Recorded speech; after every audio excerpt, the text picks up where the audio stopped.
আমাদের নির্বাচন সামগ্রী সংগ্রহের ব্যাপার, যেটা প্রস্তুতির একটা অংশ।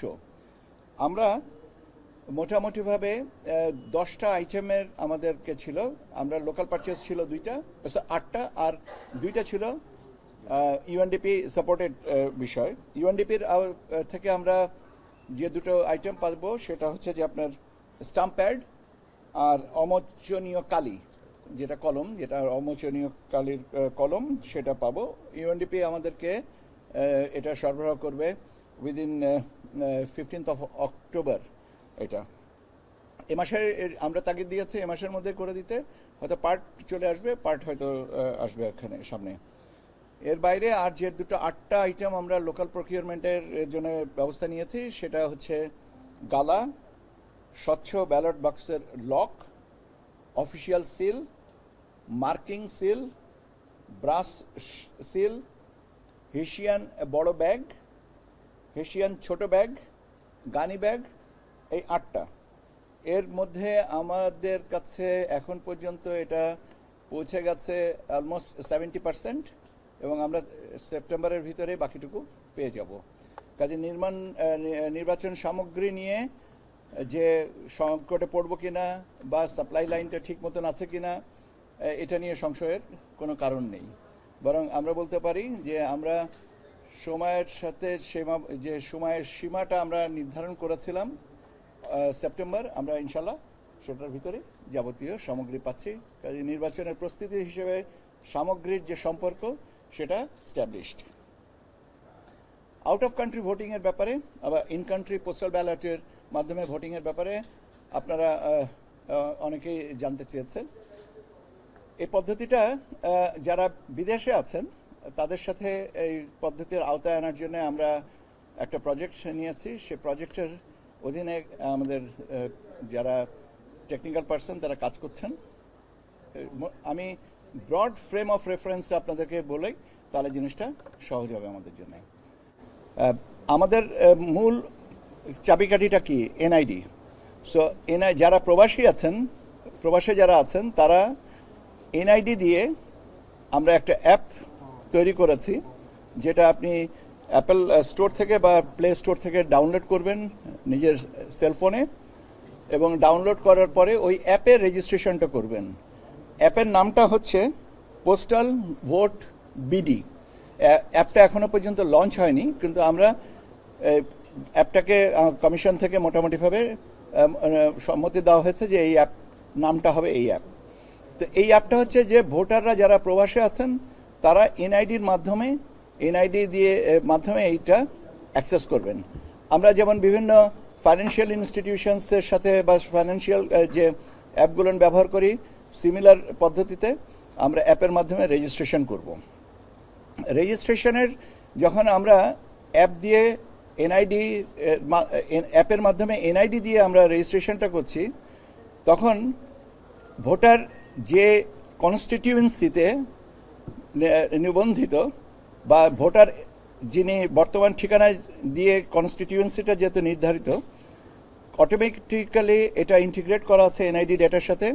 এটা পুল আপ করে নিচ্ছে যে তিনি কোন কনস্টিটিউয়েন্সিতে ভোটার, তার বর্তমান ঠিকানা, যেটা আমাদের এনআইডি কার্ডের পিছনের দিকে যেটা আছে বর্তমান ঠিকানা। এর সাথে ভোটার তার কোন ঠিকানায় ব্যালট পেপারটা পেতে চান প্রবাসে, সেই ঠিকানাটা দিতে হবে।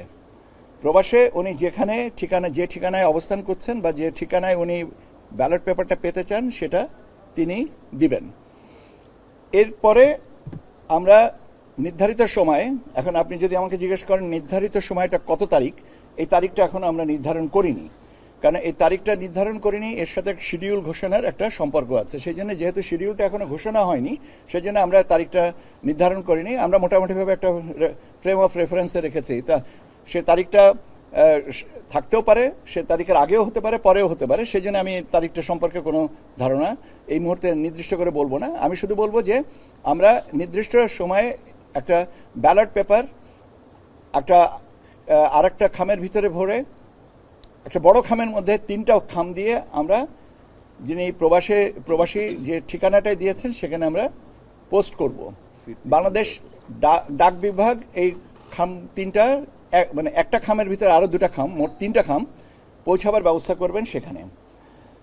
এখান থেকে পৌঁছাবার পরে প্রাপক বা প্রবাসী প্রথম খামটা খোলার পরে আরও যে 2টা খাম থাকবে সেখানে আমাদের নির্দেশনাবলী থাকবে, সেই অনুযায়ী তিনি নির্ধারিত সময়ে ভোটটা দিবেন। এখন নির্ধারিত সময়ের ব্যাপারটাও আমি এই মুহূর্তে আপনাকে নির্দিষ্ট করে বলতে পারছি না, কারণ এটার সাথে প্রতীক বরাদ্দের ব্যাপার আছে, নাম বরাদ্দের ব্যাপার আছে, এবং এটা শিডিউলের সাথে সম্পর্কিত।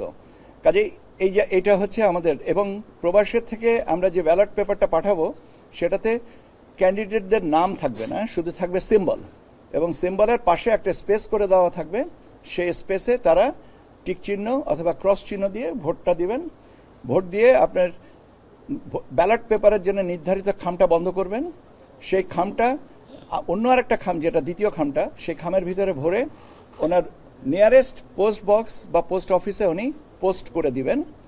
এটা ডাক বিভাগের মাধ্যমে আমরা নির্ধারিত কনস্টিটিউয়েন্সিতে যাবে। এখন কোন কনস্টিটিউয়েন্সি, দ্যাট ইজ রিটার্নিং অফিসারের কাছে যাবে। এখন আপনি প্রশ্ন করতে পারেন যে রিটার্নিং অফিসারের ঠিকানাটা পাবে কোথায়? রিটার্নিং অফিসারের ঠিকানাটা আমি একটু আগে বলেছি যে এনআইডি ডেটা পুলের সাথে, ডেটার সাথে আমাদের এটা ইন্টিগ্রেট করা আছে, যে বর্তমান অ্যাড্রেসে অনুযায়ী তার ভোটার এলাকাটা নির্ধারিত, এবং ভোটারের এলাকায় যে রিটার্নিং অফিসার আছে সেটা অটোমেটিক্যালি ইনকর্পোরেটেড হয়ে যাবে। এবং এটা আমরা ম্যানুয়ালি করব না, এটা আমরা আপনার ডেটাটা পুল করে আমরা ইলেকট্রনিক্যালি বা আমাদের বলা যেতে পারে আমরা টেকনোলজির মাধ্যমে এটা প্রিন্টটা করে দেবো, যাতে কোনো ম্যানুয়াল টাচ না থাকে। কাজে আপনি বুঝতে পারতেছেন যে বড় খামটা, যেটার ভিতরে অন্য দুটো খাম থাকবে, সেটারও প্রিন্টিং, এবং দ্বিতীয় খাম যেটার মধ্যে আপনার ব্যালট পেপারের খামটা থাকবে, সেটাও সবটাই ডাক বিভাগ তার প্রিন্টিং প্রসেসটা নিশ্চিত করতেছেন। এখন ব্যালট পেপারটা স্বাভাবিকভাবেই আপনার নির্বাচন পোল ডেট, যে তারিখে ভোট দেওয়া হয় তার আগেই এসে পৌঁছাচ্ছে, পরে পৌঁছালে তো এটার কোনো দাম নেই। এখন রিটার্নিং অফিসার এটা তার জিম্মায় এটা সংরক্ষণ করবেন এবং ভোট গণনার সাথে এটা সমন্বয় করে ফাইনাল করবেন। একটা বিষয় এখানে আমার স্পষ্ট করা উচিত, সেটা হচ্ছে যে প্রবাসে থেকে যিনি নিবন্ধন করবেন, তিনি যদি ভোট গ্রহণের তারিখে ঢাকায় থাকেন এবং বলেন যে আমি নিবন্ধিত, ঢাকা বলতে আমি বাংলাদেশ বোঝাচ্ছি, নিবন্ধিত, আমি নিবন্ধন করেছি কিন্তু আমি এখন দেশে আছি, আমি এখানে ভোট দেব, সেটা হবে না। এখন কয়জনে নিবন্ধন করবেন, কিভাবে নিবন্ধন করবেন, কি পদ্ধতিতে নিবন্ধন করবেন, যে পোস্টাল আপনার যেটা আমি বললাম যে আপনার একটা অ্যাপের মাধ্যমে, সেটা কতজনে নিবন্ধন করবেন, কবে নাগাদ করবেন, এই জিনিসগুলো কে করবেন এটা তার বিষয়। কবে নাগাদ শুরু করবেন সেটা আমরা বলে দিতে পারবো। এটা একটু সময় দেন, শিডিউল ঘোষণার সাথে তো এটা সম্পর্কিত, আমরা ওইটা সিনক্রোনাইজ করে আমাদেরকে আপনাদের মাধ্যমে আবার সবাইকে জানিয়ে দেবো। এখন এইটা আর এটা আপনার ইন কান্ট্রি যেটা পোস্টাল ব্যালট, যারা সরকারি চাকরিজীবী, দায়িত্ব পালনের সূত্রে বিভিন্ন স্থানে থাকেন, তার ভোট কেন্দ্রে, তার নির্ধারিত ভোট কেন্দ্রে বা আসনে যেতে, কনস্টিটিউয়েন্সিতে যেতে পারেন না। দ্বিতীয় জিনিসটা হচ্ছে যে যারা আইনি হেফাজতে থাকেন এবং নির্বাচনের দিনে যারা সরকারিভাবে নির্ধারিত দায়িত্ব পালন করেন, তাদের জন্য ইন কান্ট্রি পোস্টাল ব্যালট সিস্টেমটাও করা হচ্ছে। পদ্ধতিটা একই, শুধু সময়ের পার্থক্যটুকু থাকবে, যে তাদেরটা হয়তো আরও পরে পার হবো। এই হচ্ছে আমার আপনার ওসিবি, যেটা out of country voting system সম্পর্কে। এর সাথে আমাদের এখানে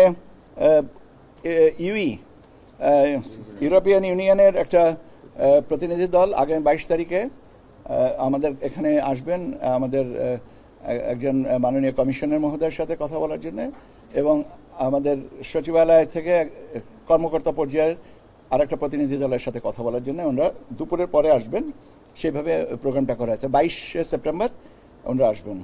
দল নিবন্ধনের বিষয়টা যেটা আছে, আপনারা জানেন যে 22টা দলের তথ্য আমরা মাঠ পর্যায়ে থেকে নিয়েছি। এখন এই 22টা দলের কার্যক্রম মোটামুটিভাবে যাচাই বাছাই করা আছে। মাননীয় প্রধান নির্বাচন কমিশনার মহোদয় আজকে সকালে ঢাকায় ফিরেছেন। আমরা আশা করছি যে আজকে তো হবে না, রোববার বা সোমবার নাগাদ আমরা এটাকে কমিশন মিটিংয়ে করে ফাইনালাইজ করে আপনাদেরকে জানাবো। সংলাপের ব্যাপারে শুধু স্টেক হোল্ডার্সদের সাথে সংলাপের ব্যাপারটাও আমরা কমিশন সভায় নিয়ে আসতে হবে, কারণ প্রধান নির্বাচন কমিশনের মহোদয় তো ছিলেন না দেশে, আমি সেজন্য আগেও বলেছি। এটা আরো অনেক পরের বিষয়। আপনার আইন বিধিবিধান সংশোধনের বিষয়টা ছিল, আজকে আমরা দুটো আইনের সংশোধনের বিষয়টা উপদেষ্টা পরিষদ এটা অনুমোদন করেছেন, কিন্তু এটা বিস্তারিত ব্যাখ্যাটা আমি বলবো না, কারণ এটা ওনাদের প্রাধিকার। আমাদের তথ্য উপদেষ্টা মহোদয়, প্রধান উপদেষ্টা তথ্য সচিব যিনি আছেন, উনি ব্রিফ করবেন, কাজে এটা ওনার কাছ থেকেই আসুক, তারপরে আমরা না হয় স্পেসিফিক কোনো প্রশ্ন থাকলে আমি সেটাকে উত্তরটা দিব। আপনারা জানেন যে আমরা এবার তিনটা ভোটার তালিকা তিনবার আমরা ভোটার তালিকা হালনাগাদ করেছি, এবং 31শে অক্টোবর পর্যন্ত যাদের বয়স 18 বছর হবে তাদেরকে অন্তর্ভুক্ত করে আমরা আরেকটা ভোটার তালিকা করব। এখন যে দ্বিতীয় ভোটার তালিকাটা ছিল সেটা এখন মাঠ পর্যায়ে পর্যালোচনায় আছে, কারোর কোনো আপত্তি থাকলে সেটা সংশোধনের জন্য। আর একটা জিনিস হচ্ছে যে আপনার সীমানা নিয়ে আপনাদের কৌতূহল আছে। সীমানা নিয়ে আমি আমার যতটুকু আমার খবর নিয়েছি, 10টা রিট হয়েছে, 14টা সরি থ্যাংক ইউ, আজকে পর্যন্ত 14টা রিট হয়েছে বিভিন্ন জায়গা সম্পর্কে। এখন যেটা আদালতের এখতিয়ারাধীন বিষয়ে আমার মনে হয় যে কথা বলার এখতিয়ার, এটা সাবজুডিস হবে, আমার কথা বলার এখতিয়ার। আদালতে বিষয়টার প্রতি আমাদের যারা রিট করেছেন তারাও আদালতের প্রতি আস্থাশীল, আমরাও আদালতের প্রতি আস্থাশীল, কাজে সেভাবে এই জিনিসটা আদালত থেকে সিদ্ধান্তটা আসুক, সেই পর্যন্ত আমাদেরকে একটু অপেক্ষা করতে হবে। মোটামুটিভাবে আমার কাছে আপনারা যে সমস্ত জিনিসগুলো জানতে একটা জিনিস বাদ গেছে, পর্যবেক্ষক, স্থানীয় পর্যবেক্ষকদের বিষয়টাও আমরা এখন আলোচনার মধ্যে আছে, এবং আমরা আশা করছি যে আগামী কমিশন মিটিংয়ে এটা উপস্থাপনের মাধ্যমে আপনাদেরকে আমরা আর একটু ভালোভাবে জানিয়ে দিতে পারবো। এই হচ্ছে আমার কাছে আপনারা মোটামুটিভাবে যা জানতে চেয়েছিলেন তার একটা ব্যাখ্যা। আমার মনে হয় যে আমি আপনাদেরকে আপনাদের সম্ভাব্য সম্পূরক প্রশ্ন এবং সম্পূরক প্রশ্ন দুটারই উত্তর দিয়েছি। আপনারা ভালো থাকেন, ধন্যবাদ আপনাদেরকে।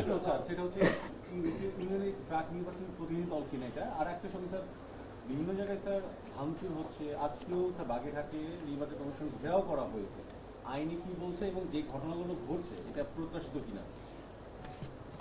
নির্বাচন প্রাক নির্বাচনী টিম কিনা এটা তো বললাম যে এটা প্রাক নির্বাচনী টিম হিসেবে আসছেন। এখন কতবার কয়টা টিম আসবেন এটা তো তাদের এখতিয়ারাধীন, কাজেই এটা আমাদের কাছে 22 তারিখে ওনারা আমাদের সাথে আলোচনা করতে আসবেন।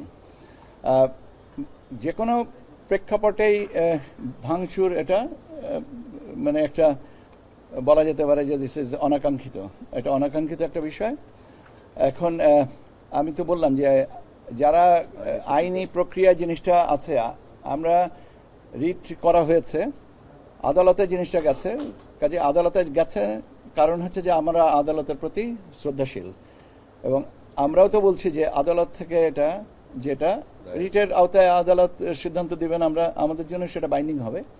তো সে পর্যন্ত আমার মনে হয় যে আমাদের সবারই আইনে যে আইনেরটাই তো বলছি যে আমাদের তো এখন রিট করা হয়েছে, সংক্ষুব্ধ হলে রিট করেছেন। এখন আইনেরটা হচ্ছে যে 7 ধারায় বলা আছে যে এটা কোনো আদালতে গ্রহণযোগ্য না, কিন্তু রিট তো একটা মৌলিক অধিকার, এবং আমাদের মহামান্য আদালত এটা অ্যাকসেপ্টও করেছেন। কাজে আমার মনে হয় না যে এই ব্যাপারে আমার আইনের ব্যাখ্যা দেওয়ার সুযোগ আছে।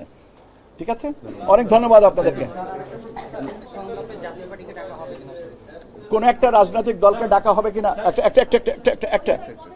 কোনো একটা রাজনৈতিক দলকে ডাকা হবে কিনা এটা এই প্রশ্নটা করাটার আমার মনে হয় যে এটা প্রিম্যাচিওর, এই কারণে যে আমি বলেছি যে সংলাপের বিষয়টা আপনার কমিশনের অনুযায়ী সিদ্ধান্ত হবে। এখন আমি তো কমিশনের মেম্বার না, কাজে আমাকে যদি এটা জিজ্ঞেস করা হয় আমি সবিনয় বলবো যে এটা আমার জন্য খুবই বিব্রতকর।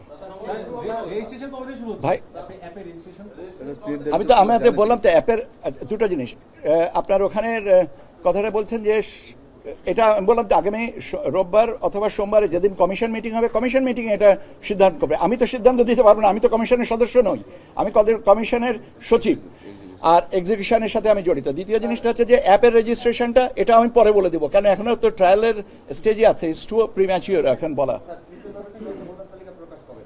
31শে অক্টোবর।